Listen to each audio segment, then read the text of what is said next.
परम दयाल अनंत सुख सम्राट आदि सद्गुरु सर्व आत्माओं के सद्गुरु सर्व सृष्टि के सद्गुरु सद्गुरु सुखराम जी महाराज ने धन्य हो धन्य। परम दयाल सद्गुरु दयाल जी महाराज ने धन्य हो धन्य। परम दयाल सद्गुरु बाबा जी महाराज ने धन्य हो धन्य। टालनपुर गुरुधाम ने बारंबार प्रणाम स्वीकार हुए।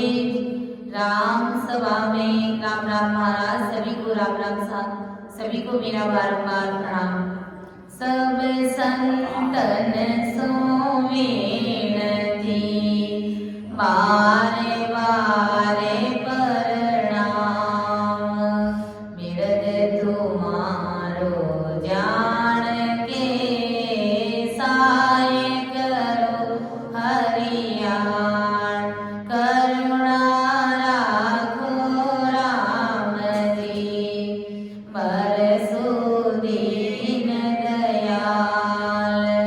गुण आवे गुण सब बग सजो आदो प्रीत समान।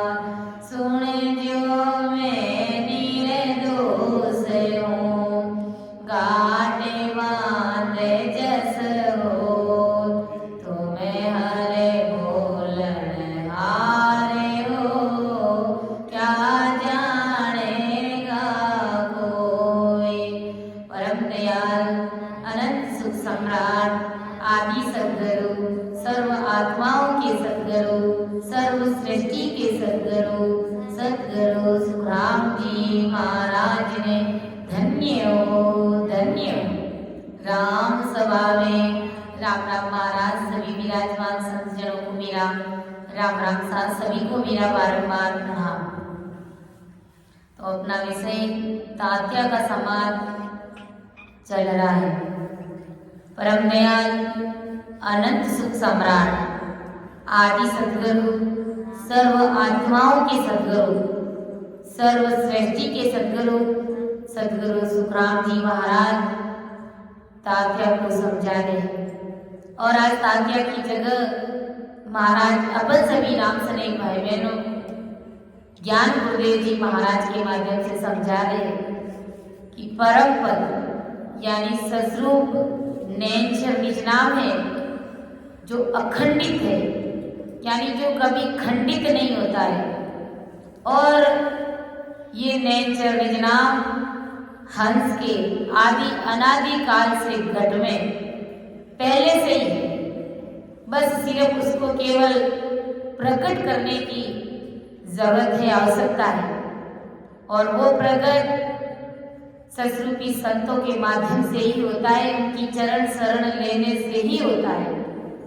त्रिगुणी माया का घट के अंदर कोई ऐसा प्रकट होने वाली चीज नहीं रहती। माया का कोई भी अंश हंस के घट में नहीं रहता है। और वो मन के पांचों विषयों के कर्म करने से पांच आत्माओं को आगे कर्म के रूप में जड़ती रहती है। और परम पद आदि से ही हंस में है। इसलिए आदि सद्गुरु सुखराम जी महाराज अपन सभी को समझा रहे कि परम पद से प्रेम खुद को ही खुद के ही हंस के घट में करना पड़ता है। यानी सस्वरूपी राम नाम प्रेम करना पड़ता है खुद के घट में प्रेम करना पड़ता है। ऐसे नहीं कि राम राम तो कोई और कर रहा है प्रेम हमें आ रहा है, ऐसी चीज नहीं है। अगर अपन राम राम करेंगे तो सस्वरूपी राम नाम से प्रेम हमको हमारे घट के अंदर ही आएगा। महाराज फरमा रहे परम पद का जो नेचर नाम है वह हंस को ही हंस के दिल में जपना पड़ता है।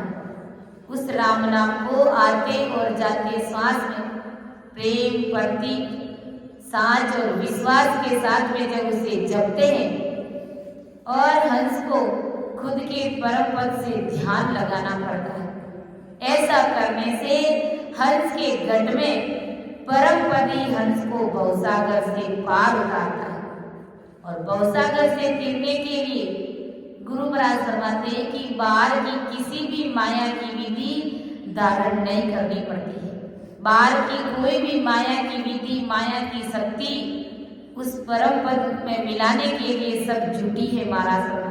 कोई भी विधि बाहर की माया की काम नहीं आती है महाराज। हंस हंस के ही घट में नेचर नाम निज नाम को प्रकट करता है। वह हंस के घट में निज नाम खंड ब्रह्मांड बनाता है और वह हंस आदि में ब्रह्मांड से जैसा खंड में आया वैसा खंड से पश्चिम के रास्ते से यानी बंकनाल के रास्ते से 21 स्वर्ग से ब्रह्मांड में उलटता है। यानी 21 स्वर्गों को पार करते हुए त्रिकुटी में पहुंचते हुए, मेरु को पार करके त्रिकुटी में पहुंचते हुए ब्रह्मांड में पहुंचता है। 3 ब्रह्म के 13 लोगों को पार करके, जहां से आदि में हंस बिछड़ा था, वापस उस सतरूप में वो हंसवर्ती जीवात्मा पहुंच जाती है महाराज फरमान।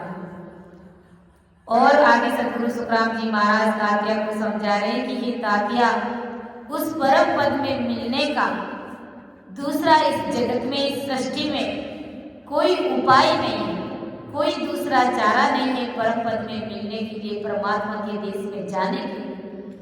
के परम पद के मिलन की दूजी नहीं उपाय, 14 तीनों लोक में फिर नर देखो जाए, फिर नर देखो जाए, ब्रह्म के दिसने पावे, जिन्हें पायो जब माए सतगुरु वेद बतावे, सुख राम कहे सुनता दिया, करद सबद सुस्याए, परम पद के मिलन की दूजी नहीं उपाय।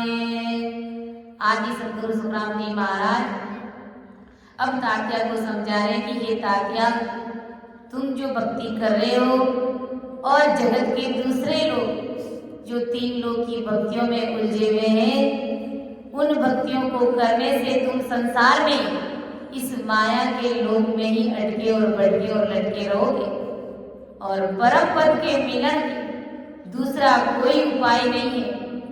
तुम जिन उपायों को कर रहे हो और सोच रहे हो कि इससे हमें मोक्ष की प्राप्ति हो जाएगी, तो वे तात्या मोक्ष की प्राप्ति सपने में भी होने वाली नहीं, क्योंकि परम पद में मिलने के लिए वो उपाय दूसरा है, वो भेद विधि न्यारी है कि परम पद के मिलन की दूजी नई उपाय, 14 तीनों लोक में फिर नर देखो जाए। गुरु महाराज फरमाने की परमात्मा के देश में मिलने का और दूसरा कोई उपाय नहीं है। जो संसार में कैसी कैसी भक्तियां हैं, हजारों लाखों तरह की भक्तियां हैं, तो गुरु महाराज फरमाने कि उस एक भी भक्ति का ऐसा पराक्रम नहीं है कि तुझे वो परम पद में मिला सके, परमात्मा की देश में भेज सके।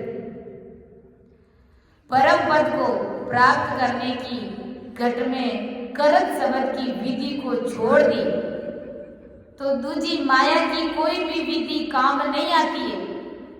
गुरु महाराज क्या फरमा रहे तात्या को, हम सभी को, कि अगर किसी ने करत शब्द की साधना को छोड़ दिया, अर्थात आते और जाते श्वास में भजन करना जिन्होंने छोड़ दिया, सतगुरु शरणा भी ले लिया और भेद विधि भी मालूम है और करत शब्द की साधना भी कर रहा है, लेकिन उस भेद विधि को, उस करत शब्द की साधना को करना छोड़ दिया, तो दूजी माया की कोई भी विधि काम नहीं आएगी परम पद में मिलने के लिए, क्योंकि वो सब माया का गुण प्रकट करेगी और माया का गुण मतलब काल का ग्रास, काल का चारा बनेगा महाराज भगवान। आदि सतगुरु सुखराम जी महाराज तात्या को फरमा रहे, तात्या को समझा रहे कि 3 लोक और 14 भवन, अभी महाराज जी ने बताया 3 लोक, मृत्यु लोक, पाताल लोक और देवताओं का लोक, और फिर 14 भवन, महर, जन, तप, सत, तल, अतल, वितल और सुतल और तलातल, रसातल और महातल, ये 3 लोक 14 भवन। सभी में गुरु महाराज फरमा रहे हैं कि फिर करके, घूम करके, भटक करके देख लो। परम पद का मिलने का इन सारी भक्तियों में, इन 3 लोक 14 भवन में कहीं पर भी नहीं है। चाहे तुम मृत्यु लोक में कहीं पर भी घूम फिर करके देख लो, देवलोक में, स्वर्ग लोक में, सब जगह तुम घूम फिर करके देख लो, पाताल लोक में जाकर के भी देख लो, परम पद में मिलने का उपाय कहीं पर भी नहीं है। महाराज फरमा रहे हैं सब जगह भटक पचक करके देख लो। और महाराज फरमा रहे कि फिर नर देखो जाए, ब्रह्म किन किसने पावे, अरे जिन पायो जब माए सतगुरु भेद बतावे, सुख राम कहे सुनता किया कर्म सबद सुसाए, परम पद के मिलन की दूजी नहीं है उपाय। आदि सतगुरु सुखराम जी महाराज फरमा रहे कि हे तात्या, जिन्होंने परम पद की बताई हुई विधि को छोड़ करके माया की विधियां की है, वे सभी 3 लोक 14 भवन में इंद्रियों की विषय वासनाओं में ही अटके रहे और भटके रहे। जिन्होंने सतगुरु साहब का शरणा छोड़ दिया, उन शरणे को छोड़ करके, उन भक्ति को छोड़ करके माया की विधियों को अपनाया, अर्थात माया की भक्तियों को किया, तो वे सभी 3 लोक 14 भवन में इंद्रियों के विषय वासनाओं में ही अटके रहे। महाराज फरमा रहे भटके रहे। तब संत महापुरुष आदि सतगुरु सुखराम जी महाराज अपन सभी को चेता रहे, बंदा जाग जाग नर जाग, सोयर काय बिगुचे मोर कर, ऊट भजन सो लाग रे बंदा, ऊट भजन सो लाग रे बंदा, जाग जाग नर जाग, चेते क्यों नी अचेतन आना, क्यों जी क्यों रो आरे रे बंदा, क्यों जी क्यों रो हारे, के सुख राम बाजती तर ज्यों, जब तो ये पटक पीछा तेरे बंदा, जब तक तो ये पीछा तेरे बंदा, जाग जाग नर जाग, तेरी जो ये फजीती वेला, अंत काल के माई रे बंदा, अंत काल के माई, पड़सी मार गणी गुरजारी, कोई छुड़ावेला नाई रे बंदा, कोई छुड़ावेला नाई रे बंदा, जाग जाग नर जाग। ये साक्य महाराज ने किनके लिए लिखी? जिन्होंने परम पद की भक्ति को छोड़ा है, ससुरूपी राम नाम को रटते रटते छोड़ दिया और मायावी भक्तियों में लग गए, तो महाराज फरमा रहे कि वे 3 लोक 14 भवन में इंद्रियों के विषय वासना में अटके भटके और लटके रहे, और जब अंत समय आता है तो जमदूत गर्दन पकड़ करके घसीट करके ले जाता है। कैसे ले जाते हैं महाराज फरमा रहे कि चेते क्यों नहीं अचेतन आंदा, अरे क्यों जीत्योड़ो हारे। कैसे जीता? मानव तन मिल गया, आदि सदगुरु सुखराम जी महाराज का शरणा मिल गया और परम पद में जाने का भेद मिल गया। फिर उस भेद विधि को छोड़ करके अगर माया की भक्तियों में दिल दिमाग लगा रहा है तो गुरु महाराज हमारे फिर जीता हुआ हार ही तो रहा है। क्या कर रहा है? नरकुंड में 84 लाख योनियों में जाने का ही तो काम कर रहा है, और नहीं तो क्या कर रहा है महाराज हमारे। फिर तुम्हारे क्या हाल होंगे? कैसु कराम बाज तीतर जीव जब तो ये पटक पिछाटे। जिस प्रकार बाज तीतर, बाज होता है वो तीतर जमीन पर दाना चुग रहा होता है, वो अपनी मस्ती में मस्त रहता है, दाना चुग रहा है और न जाने कब बाज आकर के उस तीतर को झपट लेता है और आकाश में उड़ करके लेकर के चला जाता है। और फिर उस बेचारे को तब तक मारता रहता है पटक पटक कर, जब तक कि उसकी सांस शरीर से अलग नहीं हो जाती है, तब तक बुरी तरह से मारता है। इस प्रकार उसके शरीर से प्राण अलग करता है। ऐसे ही गुरु महाराज हमारे कि जो सतरूपी परमात्मा की भक्ति को छोड़ करके मायावी भक्तियों में दिल दिमाग लगाता है तो उनके भी ये जमदूत यही हालात करते हैं महाराज हमारे, इनसे भी बदतर हालात करते। तेरी जोय फजीती वेला, अरे अंत काल के माई रे, अंत समय में तुम्हारी फजीती होगी, हार होगी, क्योंकि तुमने सतगुरु साहेब का शरणा लेकर के फिर उस शरणे को छोड़ दिया और मायावी भक्तियों में अपना दिल दिमाग लगाया। इसलिए अंत समय में तुम्हारी हार होगी और पड़सी मार गणी गुरजारी, कोई छुड़ावेला नहीं। महाराज का शरणा लेकर के अगर कोई छोड़ देते, हल्के में लेकर के और आग उपासनाओं की भक्तियों को बड़ा समझते और एक मास में ले जाने वाली भक्ति को अगर कोई हल्के में लेता है तो गुरु महाराज फरमाए कि पड़सी मार गणी गुरजारी, फिर कोई छुड़ाने वाला नहीं है। इसलिए इस मौके को गंवाना नहीं। हम कितने भाग्यशाली जीवे कि आज जो बाजी हमारे हाथ लगी है वो दूसरे लोगों के हाथ में नहीं है। विचार करो हम कितने भाग्यशाली जीवे। तो इन्हीं समय में आते और जाते स्वास्थ्य के उस ससरूपी राम नाम को रट करके परम पद में मिल जाओ। अर्थात ससरू साहिब परमात्मा राम जी महाराज अरस परस हो जाओ महाराज हमारे। और महाराज समझा रहे कि उन्होंने किसी ने भी परम पद यानी पारब्रह्म स्वरूप को नहीं पाया है। कैसे पाएंगे? क्योंकि उन्होंने परमात्मा की भक्ति को छोड़ दिया है और माया की भक्तियों में अपना दिल दिमाग लगाया, तो वो स्वरूप पारब्रह्म में जाकर के नहीं मिलेगा। और परम पद यानी पारब्रह्म स्वरूप उन्हीं ने ही पाया है जिसने हंस के गढ़ में ही परम पद से प्रेम करने का और उसका ध्यान करने का सतगुरु जी महाराज का भेद विधि जिन्होंने धारण की है।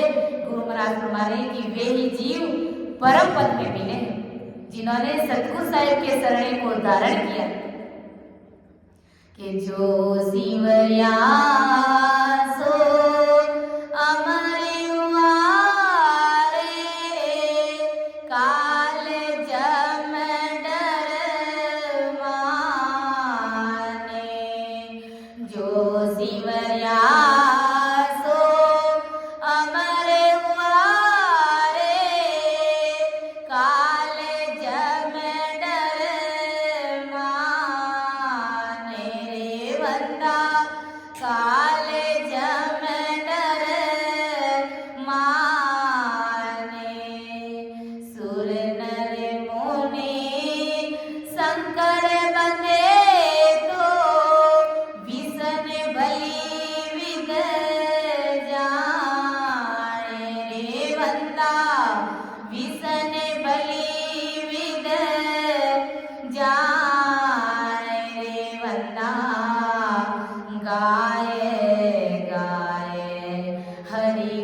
सुखराम जी महाराज ने क्या फरमाया कि जिसने हंस के गट में परम पद में मिलने की वेद विधि जानी है, अर्थात जिन्होंने सत्संग से प्रेम किया है और ध्यान लगाया है और सतगुरु साहिब का शरणा धारण किया है, वे ही हंस अवती आत्मा परम पद में मिली।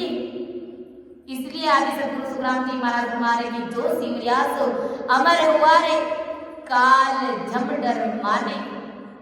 जिन्होंने सतरूप ब्रह्म को अपनाया है, अर्थात सतरूप परमात्मा की भक्ति जिन्होंने भी करी है, वे इस जगत में भी अमर हुए और परमात्मा के देश की जीते जी उन्होंने प्राप्ति करी।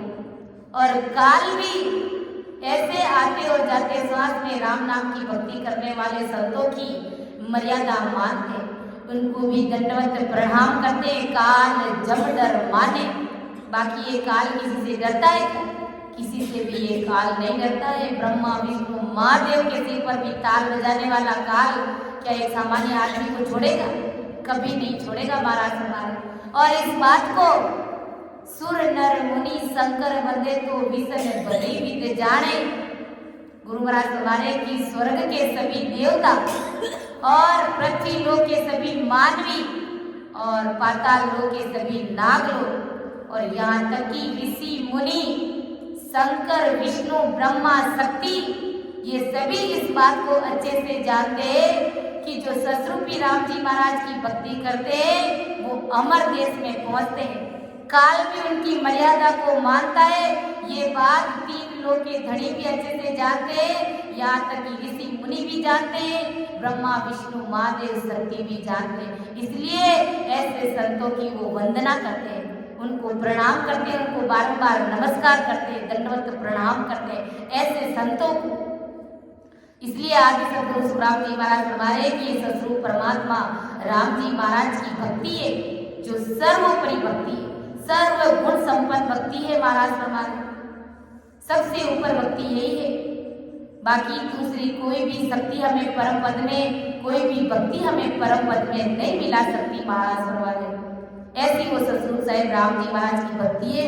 इस प्रकार आदि सतगुरु सुखराम जी महाराज तात्या को समझा रहे कि ऐसी वो सतगुरु साहिब राम जी महाराज की भक्ति है कि ऐसो सत सबद सो कहिए अंग को कारण नहीं, ओ तो हंस लेरवा जासी पूर्ण पद के माई। ऐसी वो सतगुरु परमात्मा राम जी महाराज की भक्ति है।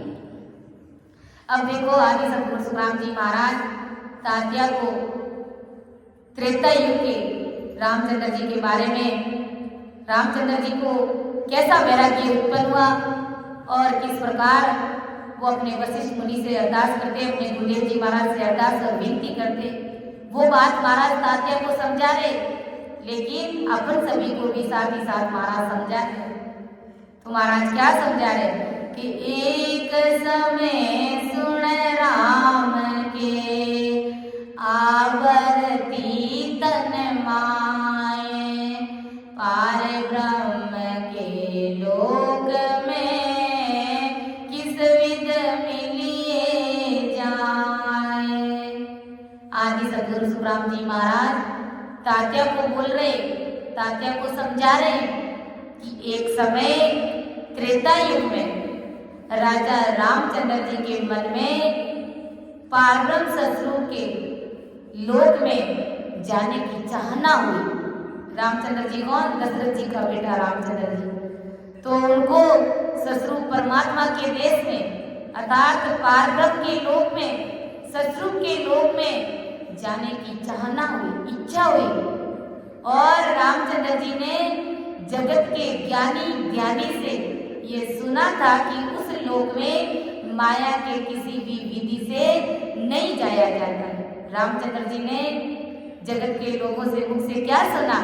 ज्ञानी और ध्यानियों से, पंडितों से क्या सुना कि उस सतरूप परमात्मा के लोक में, उस सतरूप के लोक में माया की किसी भी विधि से नहीं जाया जाता है। वो भेद विधि माया से परे की। तो रामचंद्र जी के मन में ये प्रश्न उठा और गुरु वशिष्ठ जी से कहने लगे कि ऐसी कौन सी वो विधि है उस सतरूप ब्रह्म में मिलने की?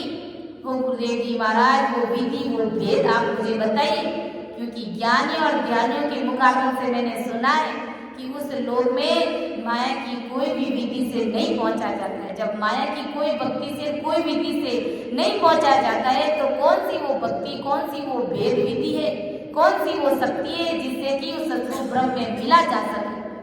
कि माया की विधि से जाया नहीं जाता है, तो फिर माया की विधि छोड़ करके किस विधि से मिला जाता है, यह आप गुरु वशिष्ठ जी से पूछने लगे। रामचंद्र जी अपने गुरुदेव जी महाराज वशिष्ठ मुनि से पूछ रहे कि जब माया की विधि से, माया की भक्ति और शक्ति से अगर सतरूप ब्रह्म में नहीं मिला जाता है तो माया से परे फिर वो कौन सी भक्ति और कौन सा भेद है, वो सतगुरुदेव जी महाराज आप मुझे बताइए, क्योंकि मुझे भी उस सतरूप ब्रह्म में मिलना है, उस परमात्मा के देश में जाना है। अब देखो रामचंद्र जी के मन में, दिल दिमाग में कितना भारी, कितनी भारी समझ और बुद्धि की प्रश्न पूछा उन्होंने गुरु वशिष्ठ जी से।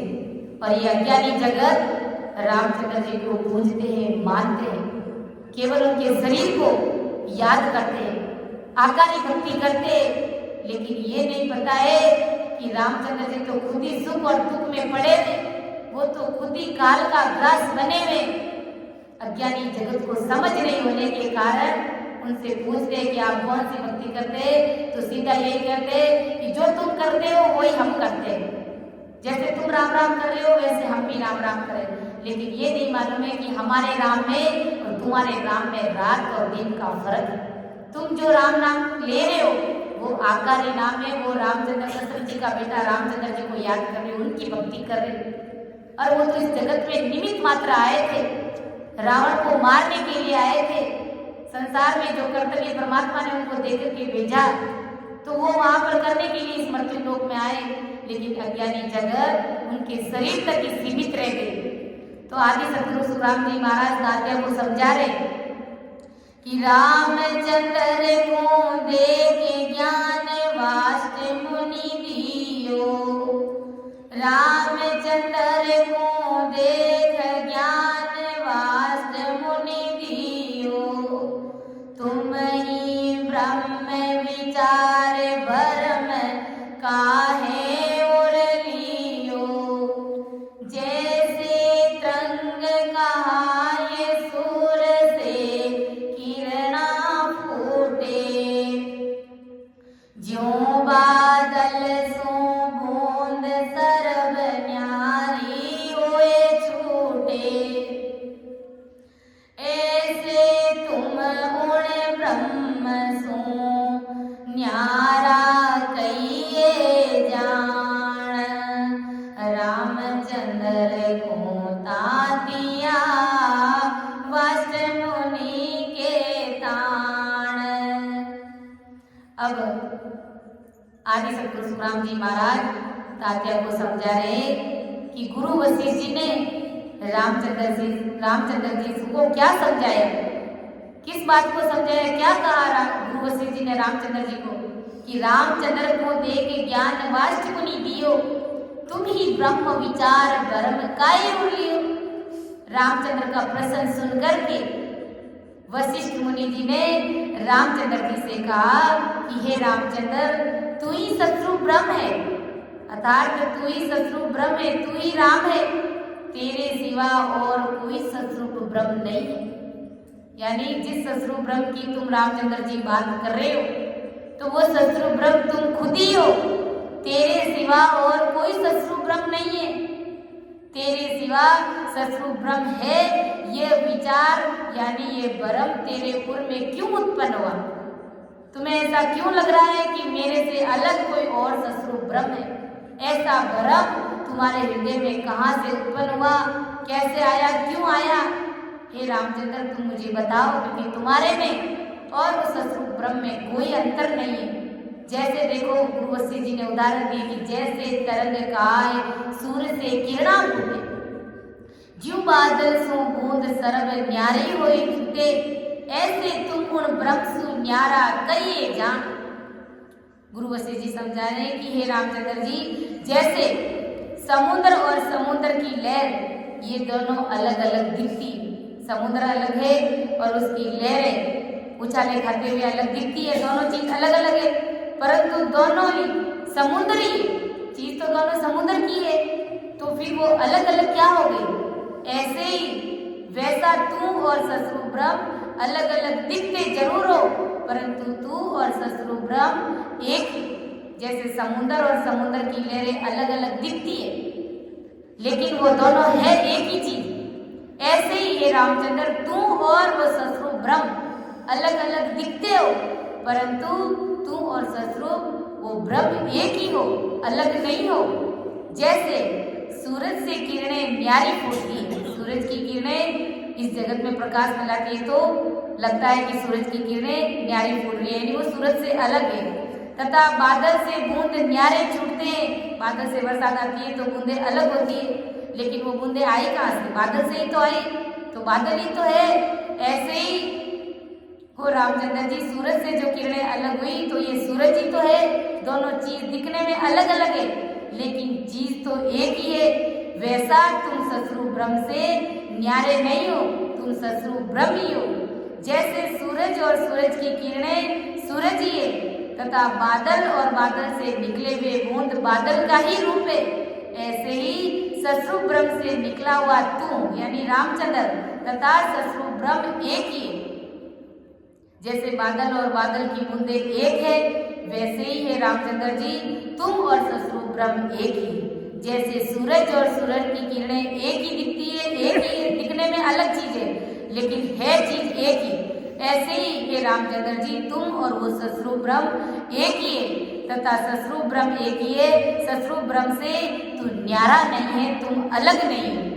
इस प्रकार गुरु वशिष्ठ जी रामचंद्र जी को समझा दें कि तुम्हारे में और उस ब्रह्म में कोई फर्क नहीं है, कोई आंतरा नहीं है, कोई अलग चीज नहीं, तुम उस ब्रह्म से ही निकले हो।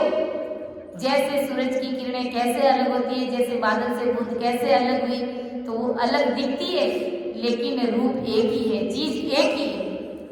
आगे देखो और गुरु वशिष्ठ जी क्या समझा रहे कि इसी विधि को ज्ञान बहुत विद दियो आई, तुम ही ब्रह्म विचार और दुब ध्यान माई, सोच करो मति को ये जग को काम सुधारो, तीन लोक मर जाद बांध राक्षस सब मारो, सुख राम कहे सुनता किया, राम न माने कोय, वाष्ट मुनि पचहार के ब्रह्म बतायो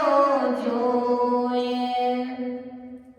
अब रामचंद्र जी को गुरु वशिष्ठ जी और समझा रहे कि इसी विद्य को ज्ञान बौद्ध विद्य दियो आई, तुम ही ब्रह्म विचार और दुग्ध्या नहीं माई।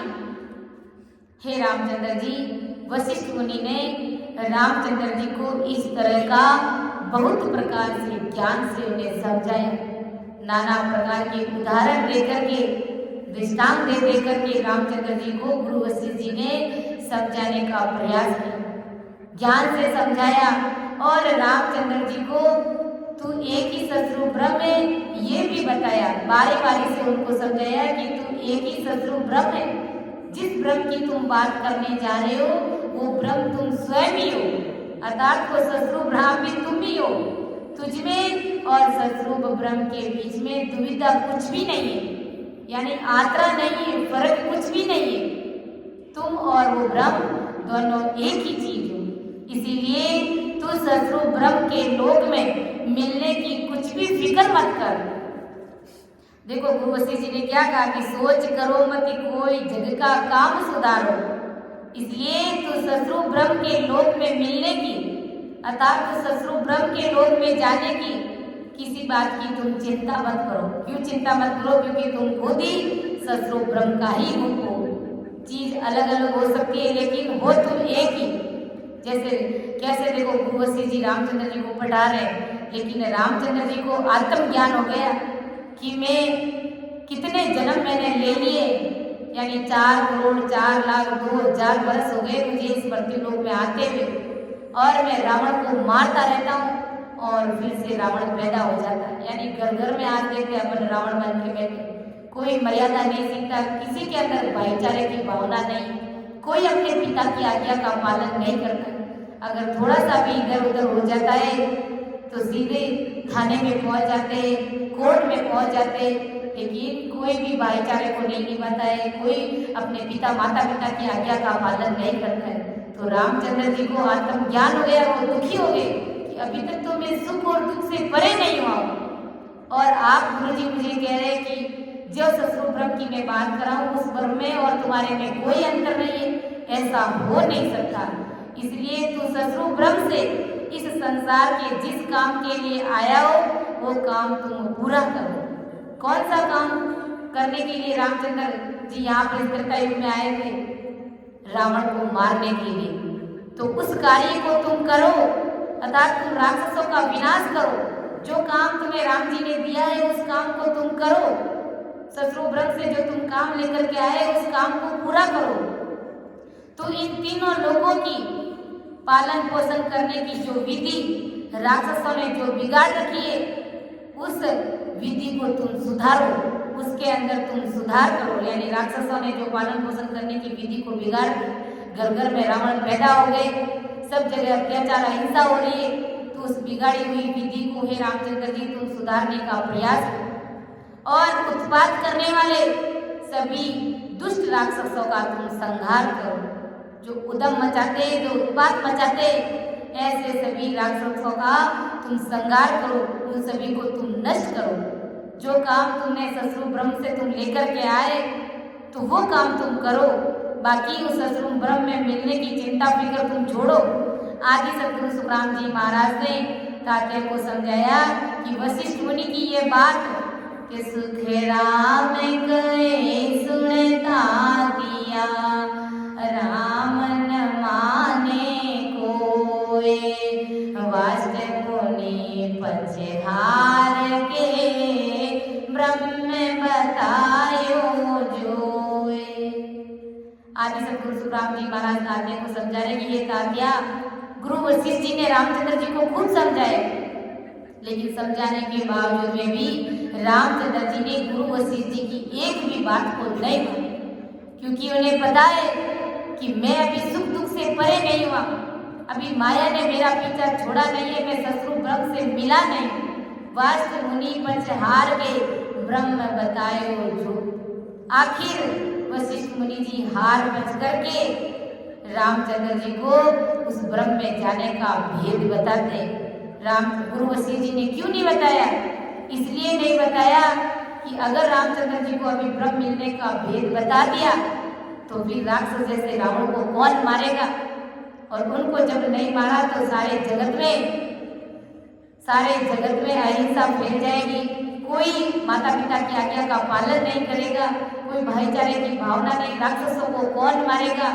तो जो काम रामचंद्र जी ससुर ब्रह्म से लेकर के आए तो वो काम इन्हें करना चाहिए, क्योंकि अगर ये वेद विधि बता दी तो वो काम इसको करना छोड़ देंगे और ससुर ब्रह्म की प्राप्ति में लग जाएंगे, अर्थात परमात्मा की भक्ति में लग जाएंगे। तो इस डर के कारण गुरु वशिष्ठ जी ने रामचंद्र जी को ब्रह्म में मिलने का भेद नहीं बताया, लेकिन रामचंद्र जी ने एक भी बात गुरु वशिष्ठ जी की मानी नहीं। उन्होंने सीधा यही कहा कि मुझे ब्रह्म में मिलने का भेद बताओ, मैं ब्रह्म से अलग हूँ, लेकिन मैं उस ब्रह्म के अंदर अभी मिला नहीं, उस ब्रह्म से अभी अरस परस नहीं हुआ हूँ।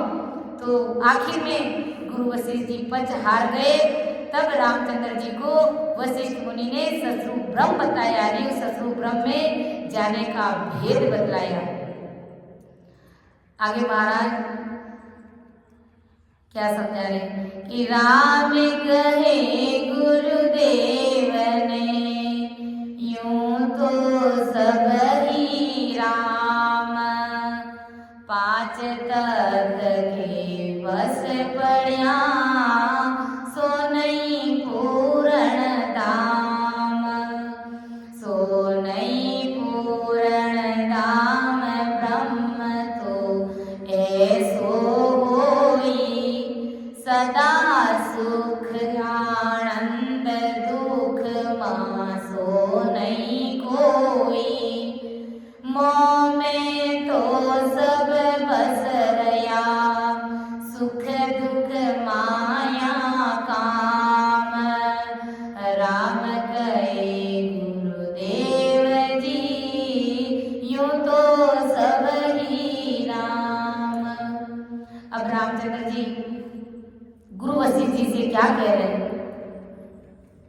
रामचंद्र जी ने वशिष्ठ मुनि को कहा कि राम गए गुरुदेव ने यूं तो सभी राम, 5 तत्व के बस पड़िया सो नहीं पूर्ण धाम।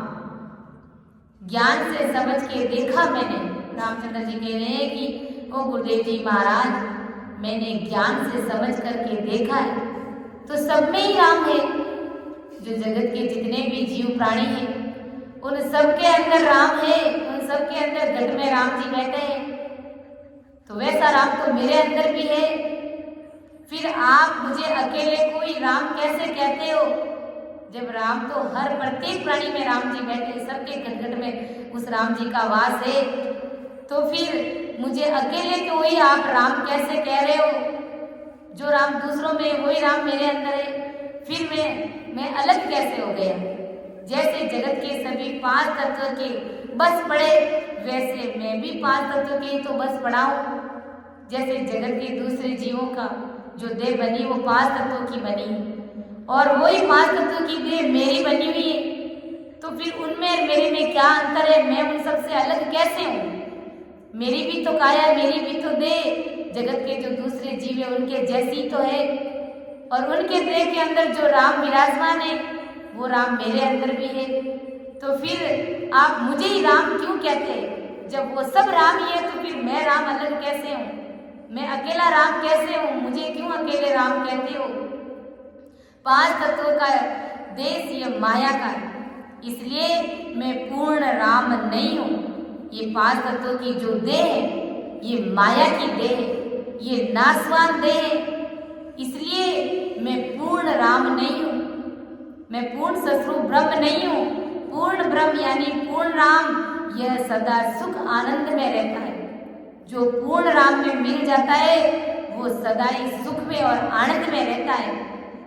जो जीते जी सस्वरूप ब्रह्म में मिल जाता है तो वो सदा ही सुख और आनंद में रहता है। वो माया से परे हो जाता है।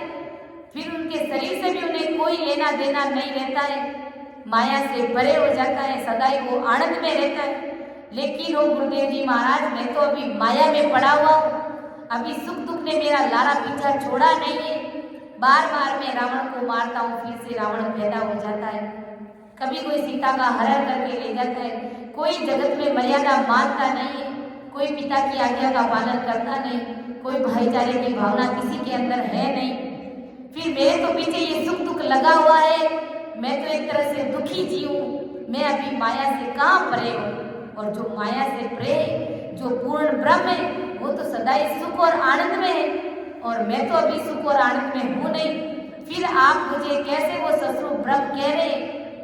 ओ गुरुदेव जी महाराज, आप मुझे बताइए, उसे दुख मार मासा भर भी नहीं होता है जो पूर्ण रूप से ब्रह्म हो जाता है। जो पूर्ण रूप से सस्वरूप ब्रह्म में मिल जाता है उन्हें जरा सा भी दुख का एहसास नहीं होता है, क्योंकि वो सुख और दुख से परे हो जाता है। जगत से उन्हें कोई लेना देना नहीं रहता। जगत से वो पूरा कट ऑफ हो जाता है। तो वो वास्तव में पूर्ण राम है, पूर्ण ब्रह्म है। और अभी वो पूर्ण राम पूर्ण ब्रह्म मैं नहीं हूँ। मुझमें तो विषयों के सुख और दुख भरे हुए पड़े हैं। विषयों के सुख और काल के दुख और कामना वासना मेरे अंदर भरी पड़ी है। जन्म मरण का रोग से भी मैं मुक्त हुआ नहीं हूँ। फिर मैं सस्वरूप ब्रह्म कैसे हूँ? गुरुदेव जी महाराज, आप मुझे बताइए। कितनी गहरी बात, कितनी भारी बात रामचंद्र जी ने गुरु वशिष्ठ जी से पूछी कि अभी तो मैं विषय वासनाओं में लिपायमान हूँ और विषय वासनाओं का सुख भोग रहा हूँ। काल से अभी मैं परे हुआ नहीं हूँ। काल मुझे कभी भी जकड़ सकता है। काम वासना मेरे अंदर भरी पड़ी है। फिर मैं सस्वरूप ब्रह्म कैसे हो गया? और गुरुदेव जी महाराज, आप मुझे बताइए।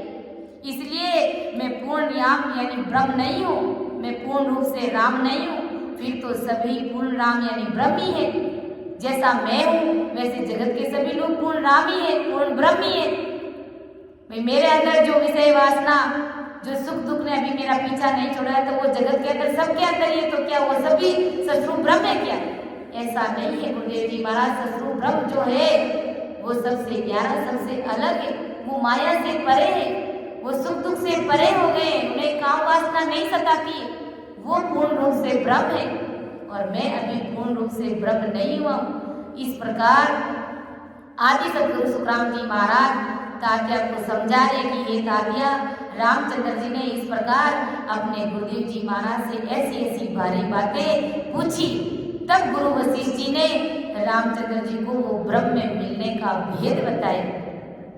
तो ऐसे ही हमें भारी समझ और बुद्धि रखनी है कि हम अभी परमात्मा की भक्ति तो कर रहे हैं, लेकिन कई जीव जो कहते हैं कि मैं 10वें द्वार से परे हो गया, लेकिन अभी उस माया में पूर्ण रूप से लिपायमान पड़े, काम वासना सताती है, सुख दुख से भरे पड़े, लोभ लालच से भरे पड़े, निंदा चुगली से भरे पड़े, तो फिर कैसे सस्वरूप ब्रह्म हो गए? सस्वरूप ब्रह्म मतलब पूरी दुनिया से कट ऑफ हो जाते हैं, फिर उस ब्रह्म में उसमें कोई अंतर नहीं रहता है, वो पूर्ण रूप से ब्रह्म बन जाता है। इसलिए अगर हमने सस्वरूप परमात्मा की भक्ति पाई है तो उस भक्ति पर पूर्ण भरोसा और विश्वास करो, अपने अंदर से एक एक विकार को निकालो, सुख और दुख से परे हो जाओ। हम देखते हैं कि संसार में थोड़ा सा दुख आता है तो कैसे अपन रोने लग जाते हैं, तो फिर अभी अपन सुख और दुख से परे कहाँ हुए? परमात्मा की भक्ति करते हुए भी सुख दुख से परे कहाँ हुए? अभी हमारे अंदर वो संतवर्ती कहाँ आई है?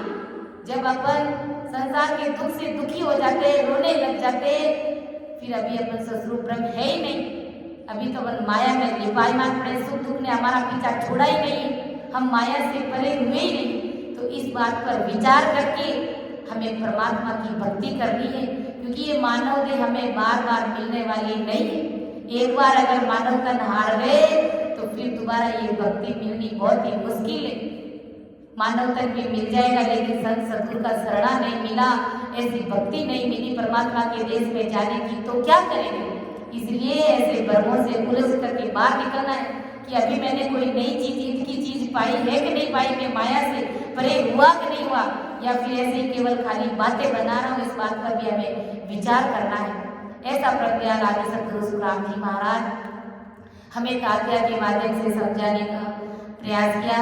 तो समझाने में, अर्थ करने में मेरे से जरूर त्रुटि रह सकती है, आप सभी मुझे क्षमा करें। सुन जो मैं निर्दोष हूँ, गाटे बांध जस होए, तुम्हारे बोलन हारे हो, क्या जानेगा कोई।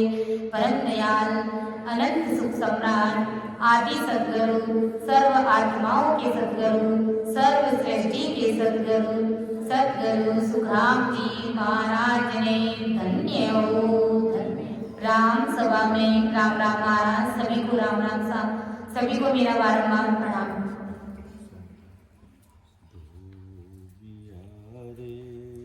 दरगा जानो मोय, दरगा जानो मो सायब जीरा, दर्शन करना सायब जीरा, दर्शन कर रेणा सने मुख होए, रेणा सने मुख हो। ये दो विहारे दरगा मोय, दरगा जानो मो पाँचों वस्त्र धोए बेगा, पाँचों वस्त्र धोए बेगा, नीलन कीजे जाय, नीलन कीजे जा, पटक पिछाटर ऐसा दोई,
સાય